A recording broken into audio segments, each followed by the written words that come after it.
Alright, my people, welcome back to Smart Cousin TV show. Today, we are going to give you the little history concerning the Igbo nation in Nigeria, so that let us understand where they are coming from.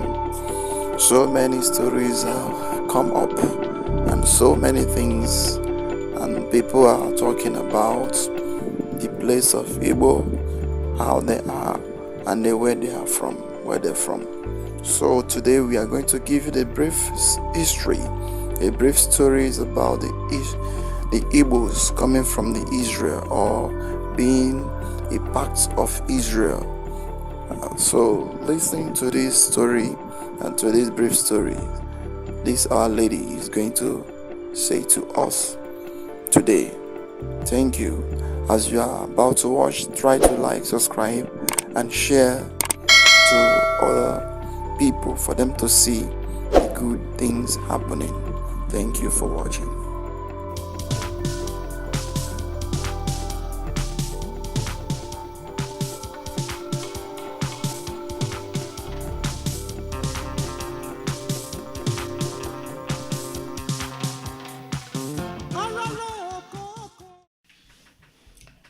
One popular misconception about the Igbo people, which Eurocentric scholars who first studied them propagated widely, is the notion that they were stateless before the arrival of British colonialism.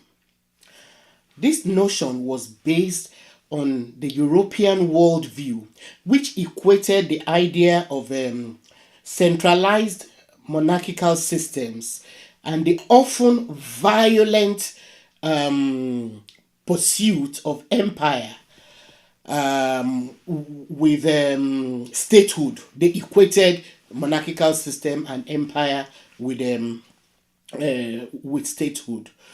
Now, what these early scholars failed to appreciate about most Igbo groups was the egalitarian nature of a lot of Igbo societies.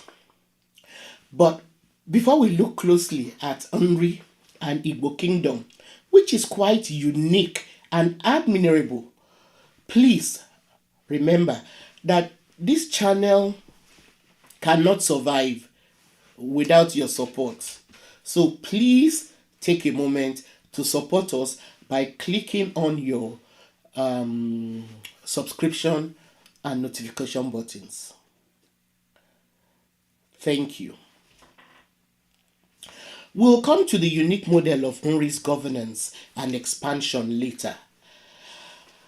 Now, like the case of most other African ethnic groups, the origin of the Igbo people, who are found predominantly in southeastern areas of Nigeria, is difficult to piece together because, again, it is steeped in oral tradition. Today, we will be looking at one of the most enduring cultures in Igbo land, the Nri.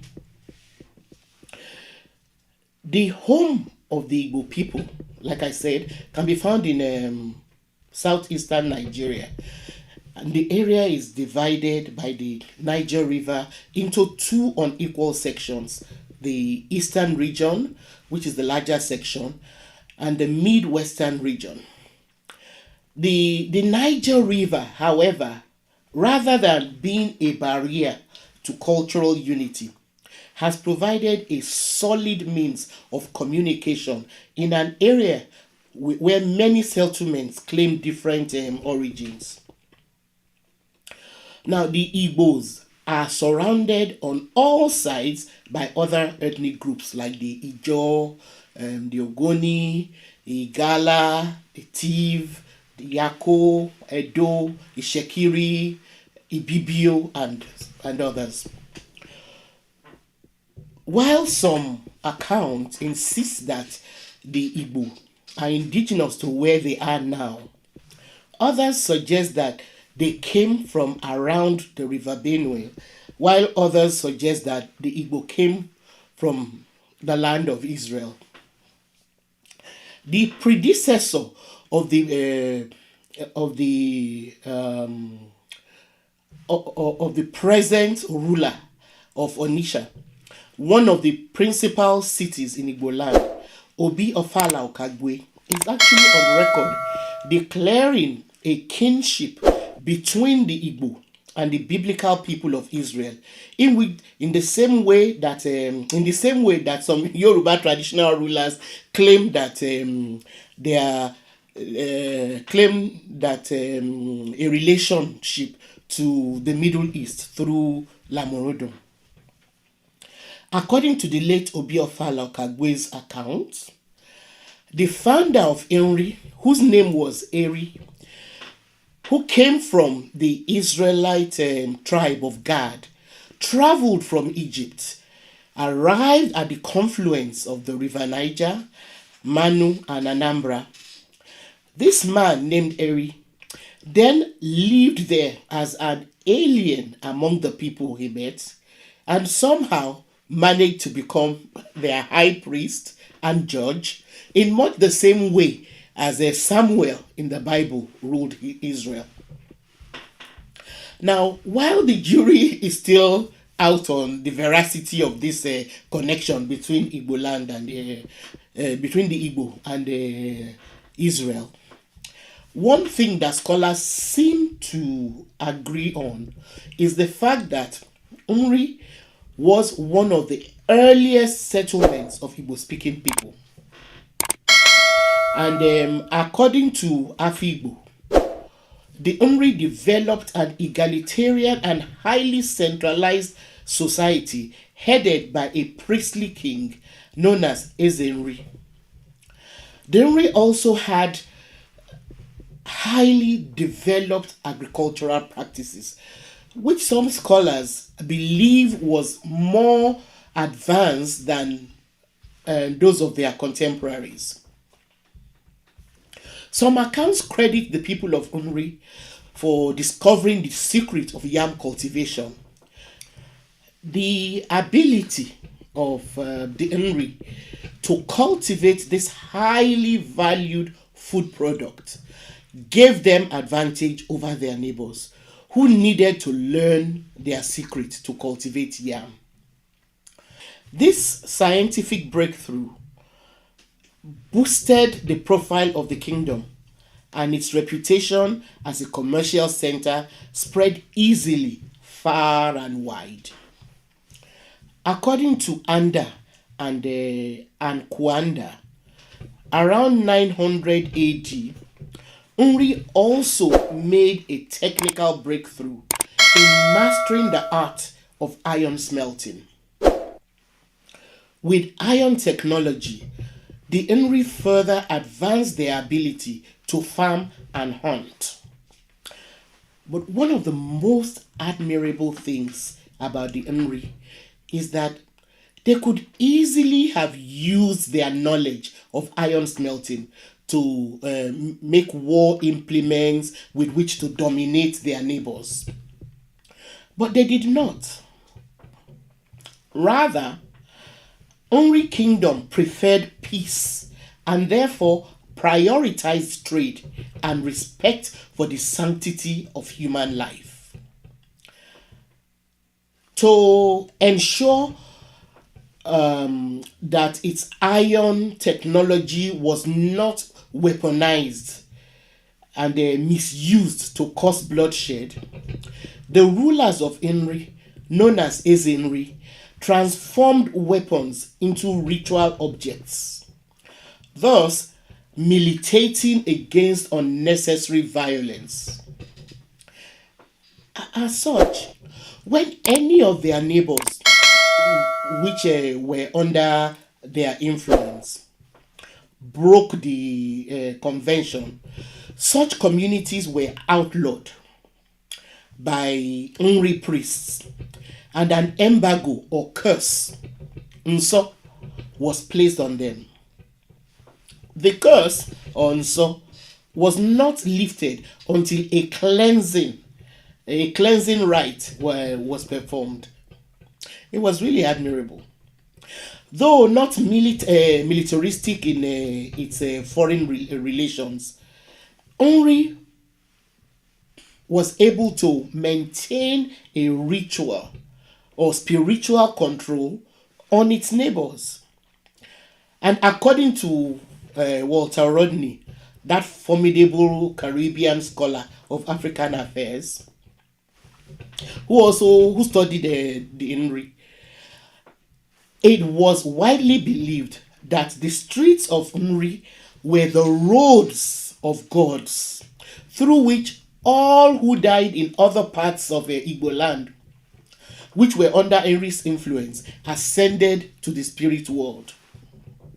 So this simple mythical reputation and the ritual importance of the kingdom enabled the Ezenri to send delegates to other settlements.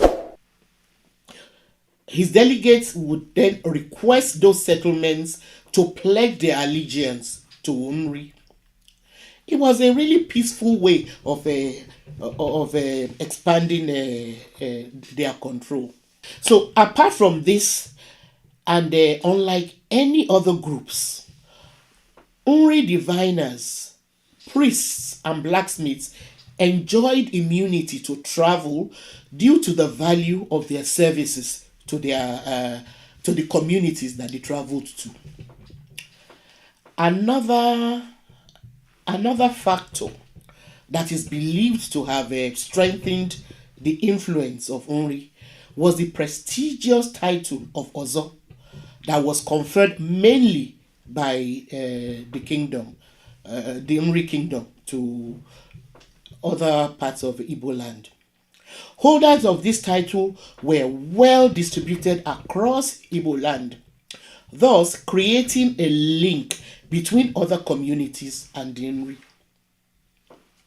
Again, according to Afi-Igbo, with this high level of influence, Nri traders and blacksmiths were able to travel far and wide, thus bringing to Nri items from far away places.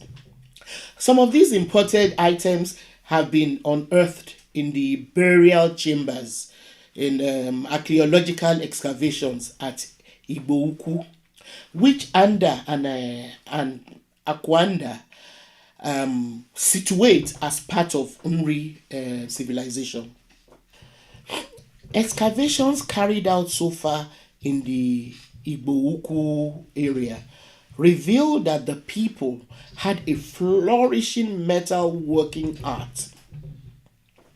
3 sites excavated so far reveal hundreds of ritual vessels and regalia, as well as castings of bronze heads or leaded bronze that are among the most inventive and technically accomplished bronzes ever made.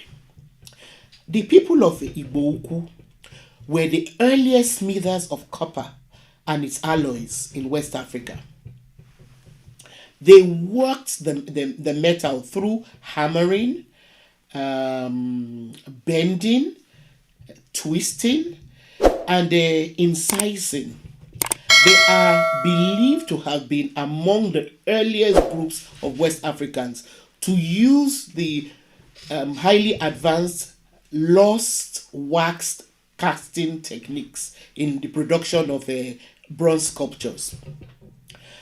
Anda and Kwanda also has said that in addition to the bronze objects, elephant tusks, staff heads, human and animal figurines, ritual ornaments, feathered hand fans, bells, whole and fragmented pottery, glassworks, clay, as well as copper artifacts were discovered in one of the Igbo Ukwu burial chambers. Now, what this discovery affirms is the fact that the Nri were highly cultured and well-traveled people who may have had wide trade networks as far as that spread as far as the Nile Valley, the East African Swahili coastal areas, and the Trans-Saharan trade network. The fact that the items found in the Igbo excavations were wrapped in cloth and housed in a burial chamber also imply that the people who were buried there were important personalities and possibly ancient Nri. The Nri began to diminish in prominence with the imperial incursions of the Igala and Benin, which began to reduce its spheres of influence. Of course, like other places in Africa, Nri's situation was further complicated by the emergence of the Atlantic slave trade and its disruptive consequences. These factors led to the shrinking of the kingdom and the recession of its influence. By the time the European scramble and partition of Africa took place, Nri's position was already much diminished. The kingdom was then conquered and surrendered to Imperial Britain in 1911, thus marking the end of an ingenious, scientific, technologically minded, and egalitarian kingdom in southeastern Nigeria. Thank you for watching the Sankofa Pan-African series. Please don't stop engaging us on our community platform by sending your comments and questions. And remember that we may not always have the answers to all the questions asked. So please share your knowledge and information with us and others on our platform. Thanks for tuning in to Smart Okason TV show. Don't forget to like, comment, subscribe, and share to keep the intellect flowing.